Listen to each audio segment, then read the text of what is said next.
So guys आज चाहिँ नवमीको दिन हामीहरू चाहिँ सेकुवा परेर खाँदैछौँ र हाम्रो सेकुवा चाहिँ हेर्न सक्नुहुन्छ। यहाँ चाहिँ हाम्रो कुखुराको मासु पनि छ, खसीको कलेजो पनि छ र साथसाथै खसीको कान पनि छ।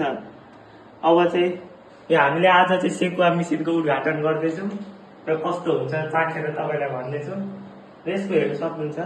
यहाँ बिचमा चाहिँ कोइल छ र अब हावा छिर्नको लागि चाहिँ यो कभर छ र अब चाहिँ हामी पाकिसकेपछि खान्छौँ अनि तपाईँलाई भन्छौँ यसको स्वाद कस्तो आउँदो रहेछ। ल गाइज हाम्रो सेकुवा चाहिँ यहाँ खसीको कलेजो कानहरू चाहिँ रेडी भइसक्यो र हामी चाहिँ अब अहिले कोठामा खाँदैछौँ। ठुलो मम्मीकोमा आज बिहान र बेलुकाको खाना र खाजा चाहिँ ठुलो मम्मीकैमा छ र अहिले चाहिँ खाजामा हाम्रो पुलाउ, अचार, सेकुवा, कोक, टाउको बोइल, इस्कुसको तरकारी पनि छ।